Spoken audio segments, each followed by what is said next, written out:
was late at night in the suburban district of a Midwestern city, and long after their neighbors had gone to sleep, Mr. and Mrs. LaCosta were digging a deep hole in their backyard.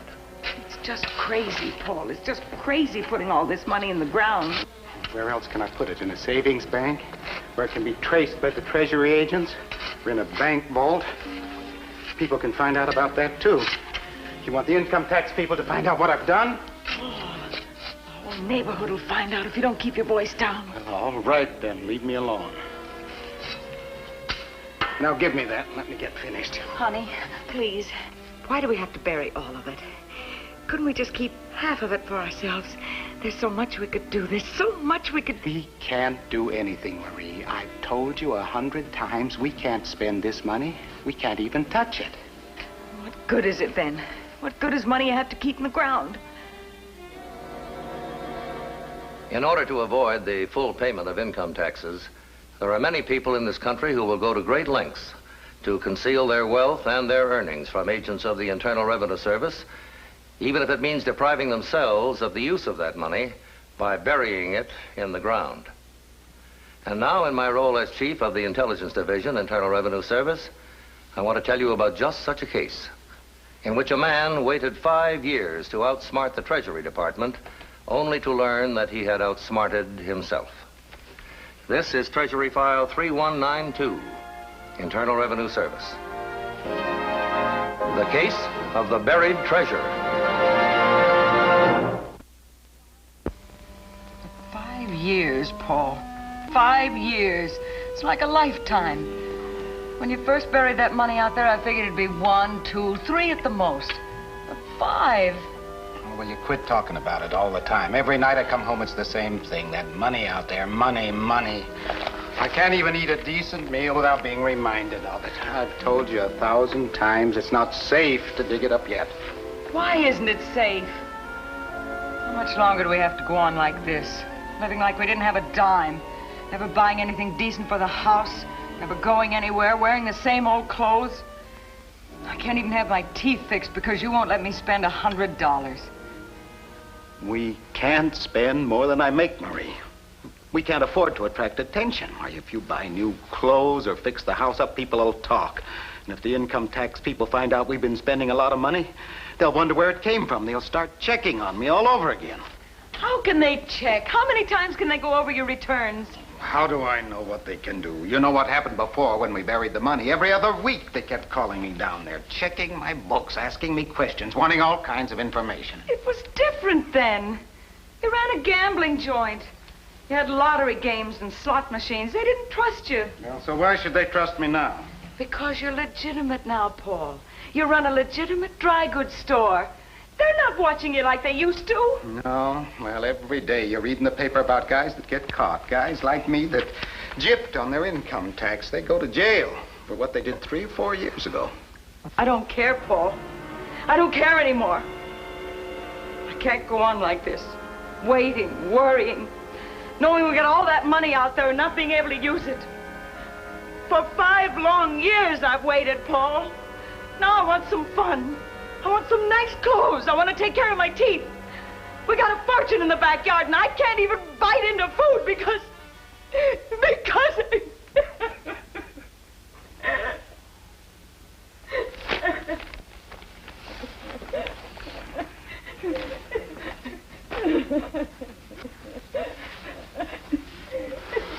Oh, all right, Marie, all right. Maybe we have been a little too careful with the money. Maybe we can dig it up now and spend a little without people noticing. At least you can get your teeth fixed. Yeah, get the house painted and maybe buy a couple of new dresses. You mean that, Paul? Well, why not? After all, it's been 5 years. We're entitled to have a little fun.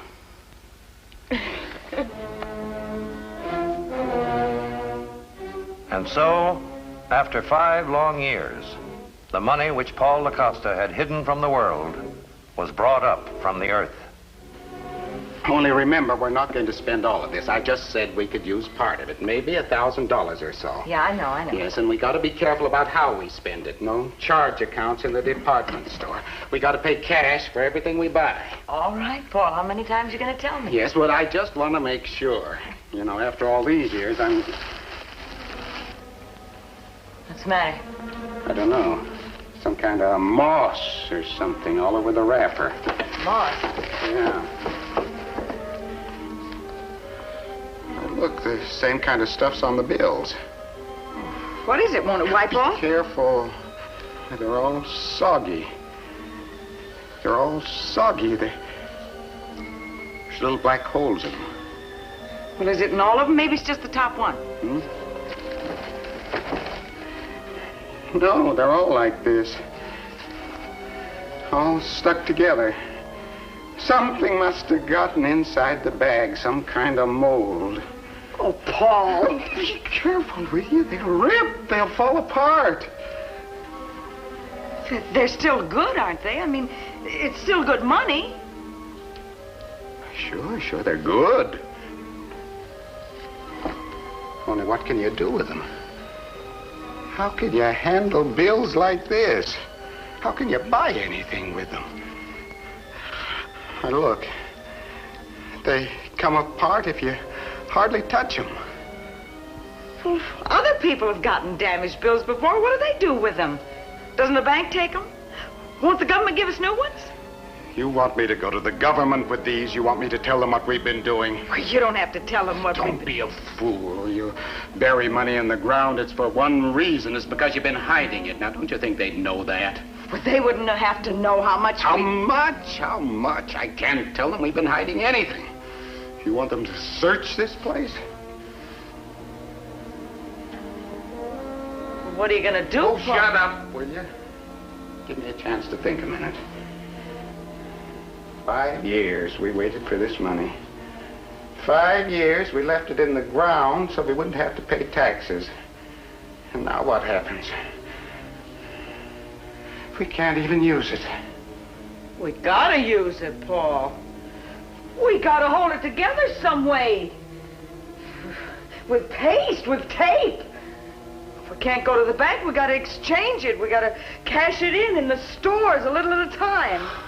$200,000? Well, what else are you gonna do with it? Let it lay around here and rot? We gotta use this money, Paul.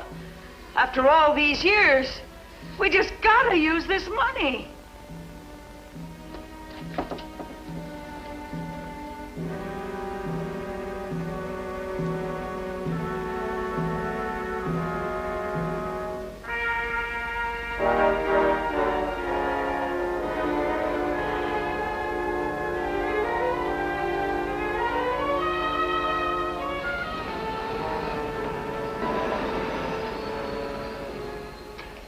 That the smallest you have? Look, Pete, I'm not trying to put one over on you. If you have any trouble with it at the bank, I'll make it good. Okay, Paul. 175 out of 50.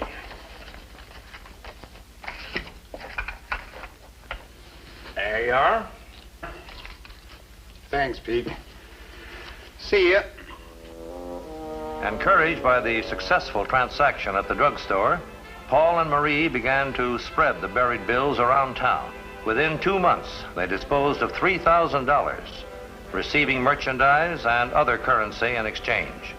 The bills, along with other mutilated and worn-out currency, were retired from circulation and sent to the nearest Federal Reserve Bank. Eventually, the money reached the Treasury Department in Washington, D.C., the office of the Currency Redemption Division. There, the technicians discovered that all these bills had been damaged by a mold from the same type of fungus. The report was assigned to Special Agent Tom Gilchrist for further study, and within a few days, he reported back to me. And you think there's a possibility of income tax evasion on the part of the person who buried them, eh? Well, it's a little early to tell anything yet. But with $3,000 worth of these bills coming in such a short time, and all of them 50s, there might be a great deal more where they came from. Well, is there any definite lead as to the source of the bills? Yes, some very good leads. I've been checking with the Federal Reserve Bank, who's been receiving these bills. And they said they were all coming in from local banks in Omaha, Nebraska. So I contacted those banks by telephone. And in several instances, the tellers remember who the depositors were who brought those bills in. Oh, there were several people who deposited them. Yes, sir. Tradespeople mostly. A grocer, a druggist, a beauty parlor operator. The money seems to have been exchanged in a good many places. By the same person? That's what I want to find out, Chief. Who that person is.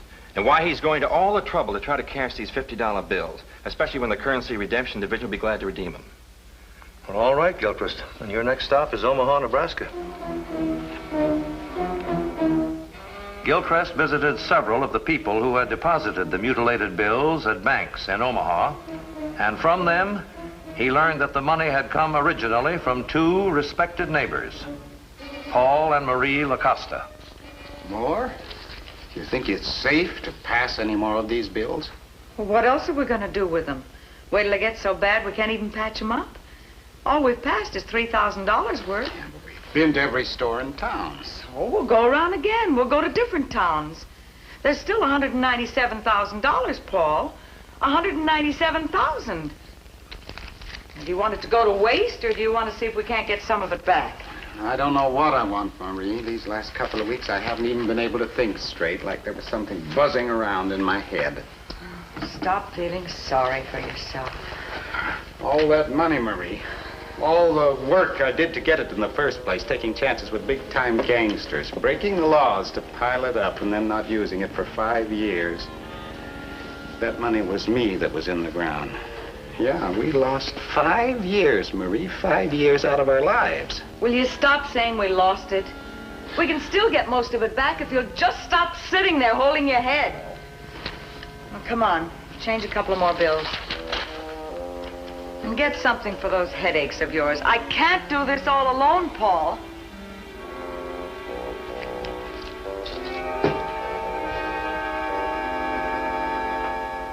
Another one of those 50s?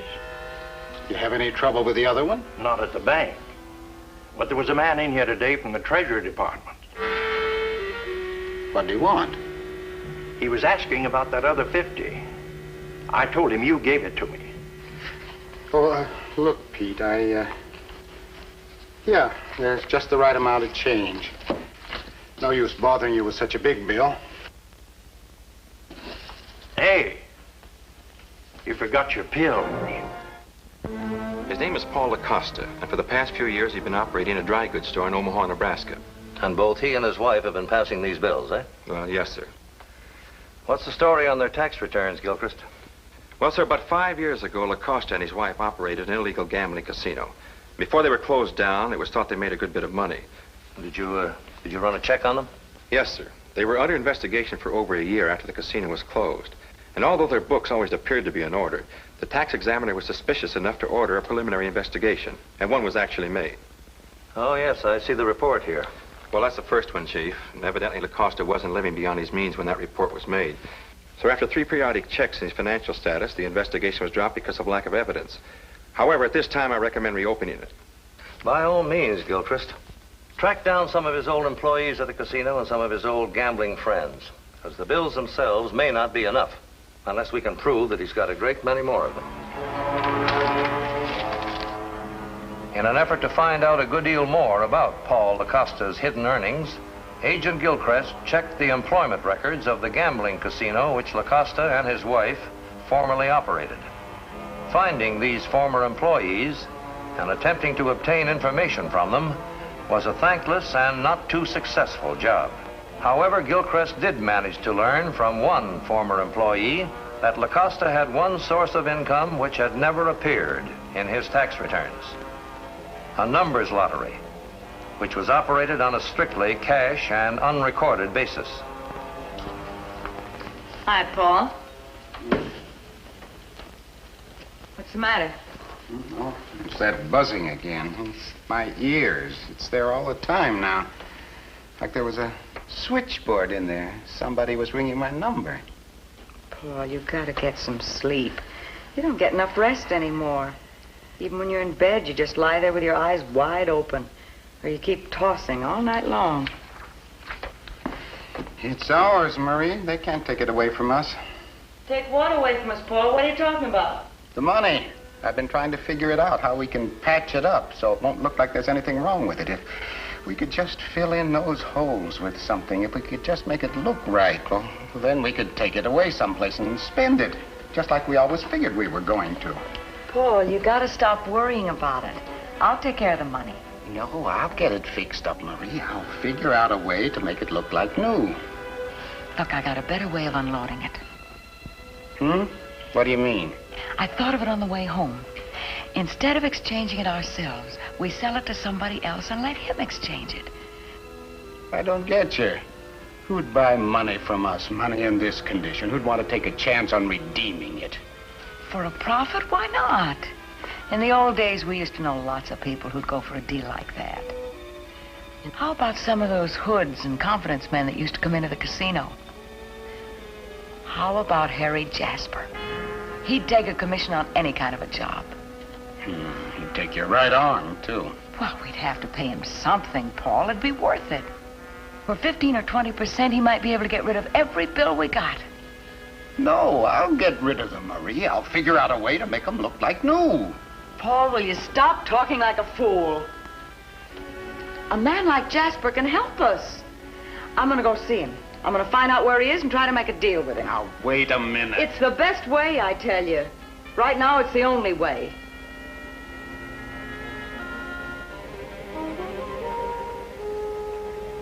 So you buried 200 grand in the ground and it came up looking like Swiss cheese. It's tough luck, kid, real tough luck.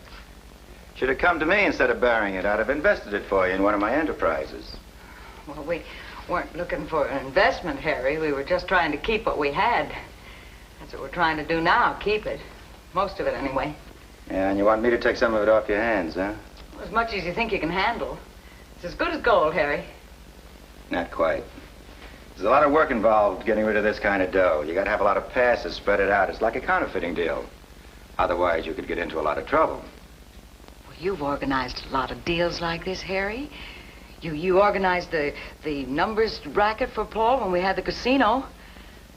It isn't like I want you to do it for nothing. I'll give you 20% on every bill you can get rid of. It's not enough. How much do you want? Well, I'll tell you, Marie. I've always gotten by in this world because I've always remembered one very important rule. Always kick a man when he's down. So I guess we can do a little business. Only instead of you giving me 20 cents on the dollar, I'll just turn that around a little and I'll give you 20 cents on the dollar. 20 cents? 20 cents is a lot of dough compared to nothing at all. The way I got it figured, you and Paul are going to go to the coolie to try to pass any more of that dough. And 20% of all the bills you got is a nice piece of change. I won't do it. Okay. Take the deal elsewhere. We'll see where it'll get you. We could give it back to the government. We could tell them we made a mistake and pay the tax on it. Sure. And you could go to jail, too. And pay a nice little fine in the bargain. With interest. Yeah, you could do that if you wanted to. That'd be okay. Only if you want to play ball with me, you'd wind up with a nice, neat little bankroll. All in fresh, clean bills that you could use any time you wanted to. What do you say?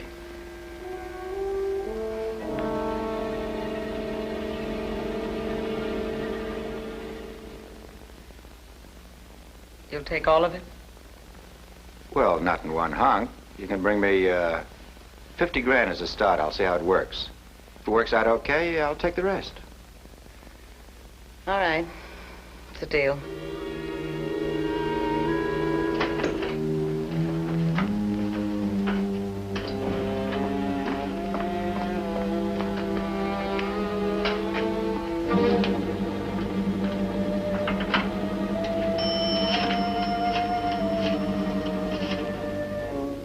Harry Jasper?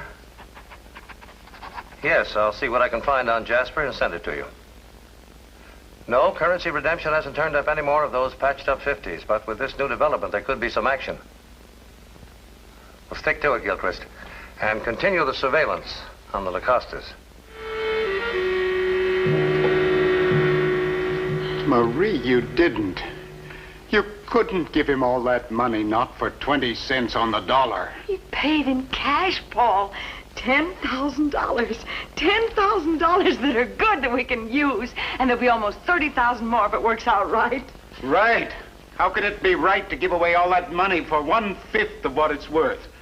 You're not going to take the rest of it, Marie. I'm warning you, you're not going to get another penny of it. We'll see, Paul. We'll see how it works out. As far as Harry Jasper was concerned, the deal appeared to be working out fine. By hiring several men who had past records for passing counterfeit money and others who had worked for him in the numbers racket, the mutilated $50 bills were now being distributed on a large-scale basis. But each of these passers was subsequently questioned about Jasper's current activities as well as his past association with Paul and Marie Lacosta, and the case against them began to take shape.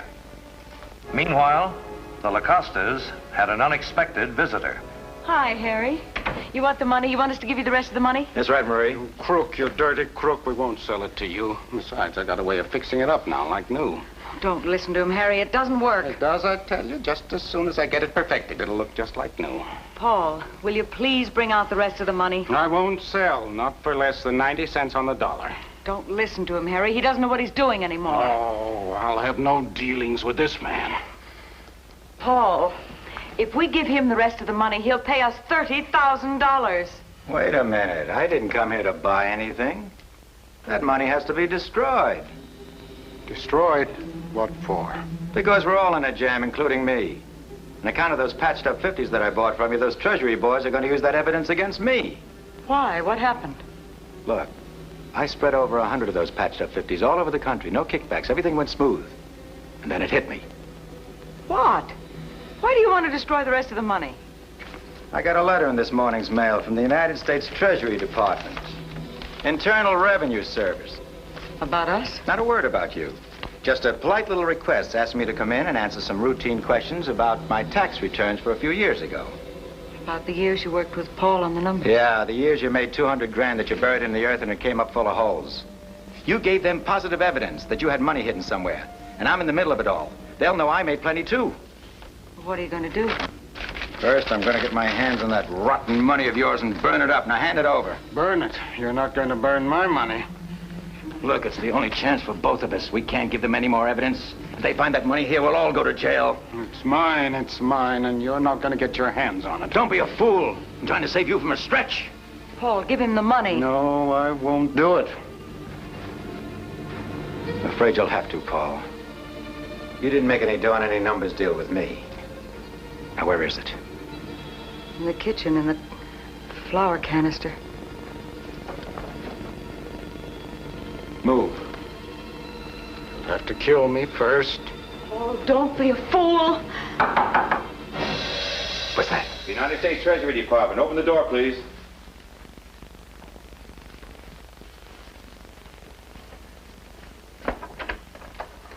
Treasury Department. I can talk to you and your husband, ma'am. I'd like to talk to you about your income tax, Mr. Lacosta. My money. You can't have my money. Paul, they're from the Treasury Department. No, you're lying to me, all of you. That's because I got the money. Will you shut up? And I'm going to bury it, too, in the ground. And as soon as it's safe, we'll dig it up and spend it, Marie and me. Spend it. Spend it. Spend it. Spend it. The loss of his money had finally driven Paul Lacosta's frightened and confused mind into a complete breakdown. He was committed to a mental institution, and the criminal case against him was never prosecuted. However, Marie Lacosta, who shared his guilt in their willful efforts to defraud the government, was tried and convicted and sentenced to 2 years in a federal penitentiary. Evidence subsequently obtained against Harry Jasper resulted in a prison sentence for him also. And the buried treasure of $200,000 was completely dissipated as far as the Lacostas were concerned, since back taxes, penalties, interest, court costs, and fines consumed every dollar of it.